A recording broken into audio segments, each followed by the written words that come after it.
Assalamualaikum warahmatullahi wabarakatuh. Perkenalkan, nama saya Sulistia Yuniartin dari kelas Nanatsu.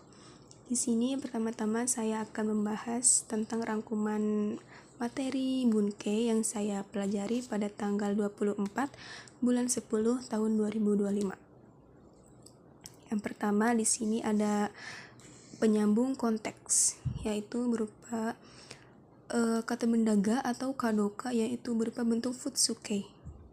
Dan di sini untuk bentuk penyambung konteksnya itu memakai partikel o, no, kata sifat i, kata sifat na, to, ya, tari, shi, toka, ga yang artinya oleh, dan ni yang artinya oleh.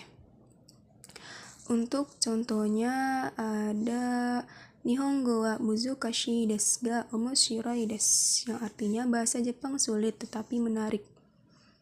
Dan yang pertama di sini ada kata kerja bentuk futsu, ka, dan kata keterangan yang artinya ketidakpastian.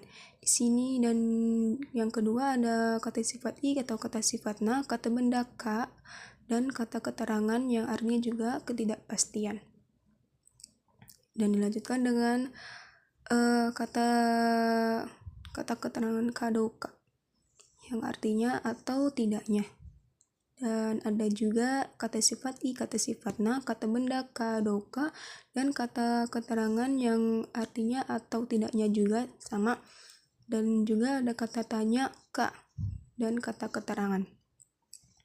Di sini kata tanya bisa memakai doko yang artinya di mana, dare yang artinya siapa, dan itsu yang artinya kapan dan lain-lain. Dan untuk contohnya di sini ada Anata wa gakusei desu ka? Apakah kamu seorang siswa? Dan dijawab yaitu hai, gakusei desu, ya, siswa. Dan yang untuk doko yaitu ada toire wa doko desu ka? Yang artinya toilet di mana? Dan dijawab asoko desu, di sana. Dan untuk kedua yaitu ada kata keterangan kadoka itu sudah berupa bentuk kata tanya dan tidak perlu kata tanya lagi sebelum kadoka. Untuk contohnya ada goukaku dekiru kadoka shinpai desu, yang artinya saya khawatir lulus atau tidaknya. Dan dilanjutkan untuk yang kedua yaitu ada ikokei yang berupa bentuk ajakan atau penawaran. Ada ikokei to omoimasu yang artinya bermaksud. Dan ada kata kerja kata kerja bentuk kamus atau nai, sumori yang artinya bermaksud juga. Dan ada kata kerja bentuk kamus nai yote yang artinya berencana, dan ada juga kata benda no yote yang artinya berencana juga. Dan untuk contohnya di sini kita memakai to omoimasu yang tanpa subjek. Jadi yang ngomong itu yang berpikir gitu. Dan ada reinen ni nihon iko to omoimasu yang artinya saya pikir akan pergi ke Jepang tahun depan. Ini contoh yang pertama itu tanpa subjek. Dan yang kedua itu ada subjek, yaitu ada contohnya Tanaka-san wa nihongo o motto benkyou shiyou to omoimasu. Yang artinya saudara Tanaka berpikir akan belajar bahasa Jepang lebih giat, yaitu saudara Tanaka yang berpikir. Dan untuk to, kalau ada tanda yang seperti ini, kutipan seperti ini, maka kalimat yang di dalam kutipan seperti ini yaitu asli. Dan untuk syarat to, pelaku. Untuk syarat to, pelaku kata kerja dan artinya di atau nani. Dan untuk contoh dari sumori yaitu ada watashi wa tegami o kaku sumori desu, yang artinya saya bermaksud menulis surat.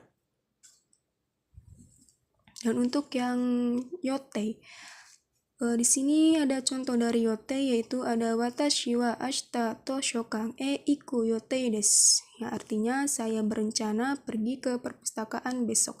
Dan untuk kata benda no ya. Di sini ada contohnya watashi wa kaimono no yote desu, yang artinya saya berencana berbelanja.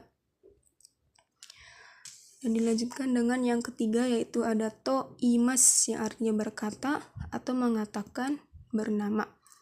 Dan juga ada to ite, yaitu ada yang artinya bernama, dikatakan atau disebut. Dan juga ada nani-nani te yang artinya dinamakan. Dan juga ada date, ada i, ada ya, date yang artinya kan, katanya. Dan untuk contohnya yaitu ada tomodachi wa eiga ga omoshiroi te iimashita, yang artinya katanya film itu seru atau menarik. Dan untuk date, kalau di akhir kalau diakhiri sama t ya, t yang kalau di awal artinya kan katanya. Kalau date itu kan kalau diawalkan itu artinya itu kan katanya. Kalau yang date yang di akhir yaitu seperti sama yang te kalau. Dan dilanjutkan dengan yang kanokei yang artinya kebiasaan. Di sini kanokei atau odekimasu itu berupa bentuk pasif, partikelnya menggunakan ga, yaitu berupa mencakup dengan grup 1, 2, dan 3. Kanokei termasuk grup 2, berlaku perubahan lain. Untuk contohnya ada saka ga asobemas, yang artinya bisa bermain bola. Dan dilanjutkan dengan tambahan. Di sini tambahan yaitu ada berupa kalimat. Ada nama itu yusho ga wakaru mono o motte kite kudasai, artinya tolong datang dengan membawa barang yang dimengerti oleh nama dan alamatnya. Di sini partikel ga diartikan oleh, dan termasuk kalimat ini termasuk anak kalimat ada futsuke dan kata benda. Sekian dari saya. Wassalamualaikum warahmatullahi wabarakatuh.